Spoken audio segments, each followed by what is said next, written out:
Lesson 21. Daniel Mendoza. Listen to the tape, then answer the question below. How many unsuccessful attempts did Mendoza make before becoming champion of all England? Boxing matches were very popular in England 200 years ago.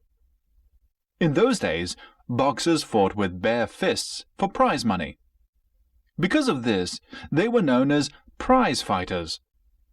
However, boxing was very crude, for there were no rules, and a prize fighter could be seriously injured or even killed during a match. One of the most colorful figures in boxing history was Daniel Mendoza, who was born in 1764.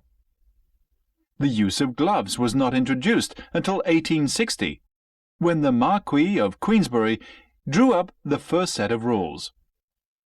Though he was technically a prize fighter, Mendoza did much to change crude prize fighting into a sport, for he brought science to the game. In his day, Mendoza enjoyed tremendous popularity. He was adored by rich and poor alike. Mendoza rose to fame swiftly after a boxing match when he was only 14 years old. This attracted the attention of Richard Humphreys, who was then the most eminent boxer in England. He offered to train Mendoza, and his young pupil was quick to learn. In fact, Mendoza soon became so successful that Humphreys turned against him. The two men quarreled bitterly, and it was clear that the argument could only be settled by a fight. A match was held at Stilton, where both men fought for an hour. The public bet a great deal of money on Mendoza, but he was defeated. Mendoza met Humphreys in the ring on a later occasion, and he lost for a second time. It was not until his third match in 1790 that he finally beat Humphreys and became champion of England. Meanwhile, he founded a highly successful academy, and even Lord Byron became one of his pupils. He earned enormous sums of money and was paid as much as £100 for a single appearance. Despite this, he was so extravagant that he was always in debt. After he was defeated by a boxer called Gentleman Jackson, he was quickly forgotten. He was sent to prison for failing to pay his debts and died in poverty in 1836.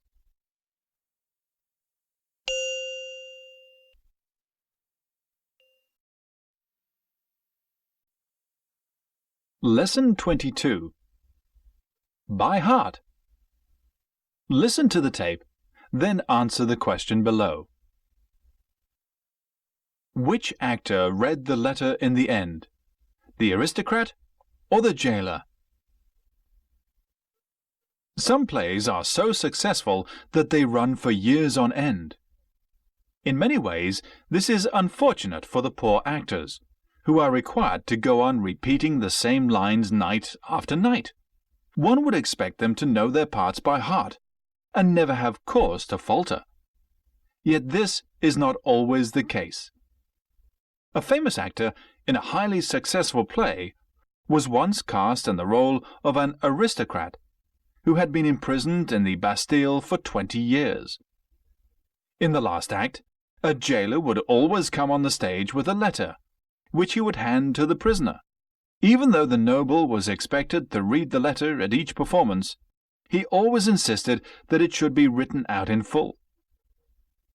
One night, the jailer decided to play a joke on his colleague to find out if, after so many performances, he had managed to learn the contents of the letter by heart. The curtain went up on the final act of the play, and revealed the aristocrat sitting alone behind bars in his dark cell. Just then, the jailer appeared with the precious letter in his hands. He entered the cell and presented the letter to the aristocrat, but the copy he gave him had not been written out in full as usual. It was simply a blank sheet of paper. The jailer looked on eagerly, anxious to see if his fellow actor had at last learnt his lines. The noble stared at the blank sheet of paper for a few seconds. Then, squinting his eyes, he said, "The light is dim. Read the letter to me." And he promptly handed the sheet of paper to the jailer. Finding that he could not remember a word of the letter either, the jailer replied, "The light is indeed dim, sire. I must get my glasses." With this, he hurried off the stage. Much to the aristocrat's amusement, the jailer returned a few moments later with a pair of glasses and the usual copy of the letter, which he proceeded to read to the prisoner.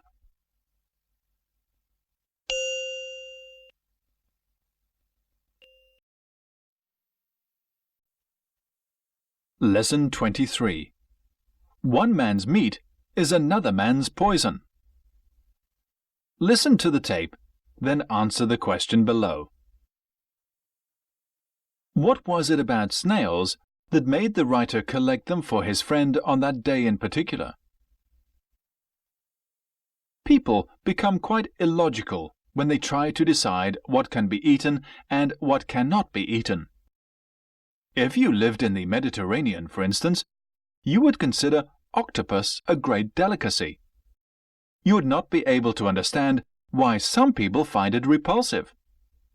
On the other hand, your stomach would turn at the idea of frying potatoes in animal fat, the normally accepted practice in many northern countries. The sad truth is that most of us have been brought up to eat certain foods, and we stick to them all our lives. No creature has received more praise and abuse than the common garden snail. Cooked in wine, snails are a great luxury in various parts of the world. There are countless people who, ever since their early years, have learned to associate snails with food. My friend Robert lives in a country where snails are despised. As his flat is in a large town, he has no garden of his own. For years, he has been asking me to collect snails from my garden and take them to him. The idea never appealed to me very much, but one day, after a heavy shower, I happened to be walking in my garden when I noticed a huge number of snails taking a stroll on some of my prize plants. Acting on a sudden impulse, I collected several dozen, put them in a paper bag, and took them to Robert. Robert was delighted to see me and equally pleased with my little gift. I left the bag in the hall, and Robert and I went into the living room where we talked for a couple of hours. I had forgotten all about the snails when Robert suddenly said that I must stay to dinner. Snails would, of course, be the main dish. I did not fancy the idea, and I reluctantly followed Robert out of the room. To our dismay, we saw that there were snails everywhere. They had escaped from the paper bag and had taken complete possession of the hall. I have never been able to look at a snail since then.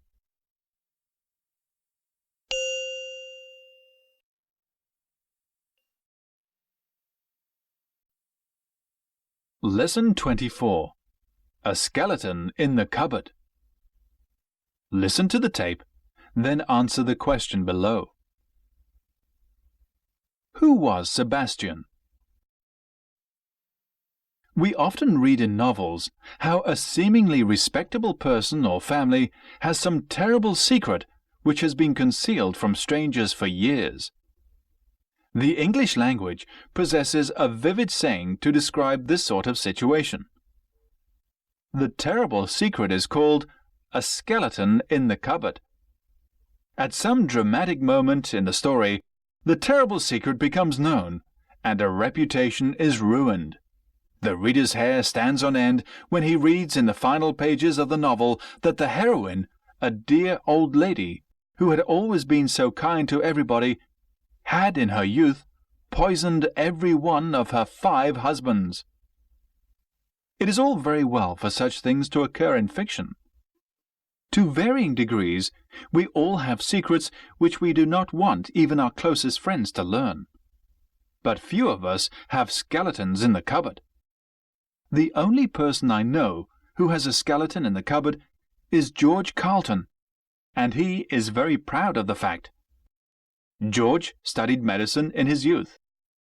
Instead of becoming a doctor, however, he became a successful writer of detective stories. I once spent an uncomfortable weekend which I shall never forget at his house. George showed me to the guest room, which, he said, was rarely used. He told me to unpack my things and then come down to dinner. After I had stacked my shirts and underclothes in 2 empty drawers, I decided to hang one of the 2 suits I had brought with me in the cupboard. I opened the cupboard door and then stood in front of it petrified. A skeleton was dangling before my eyes. The sudden movement of the door made it sway slightly, and it gave me the impression that it was about to leap out at me. Dropping my suit, I dashed downstairs to tell George.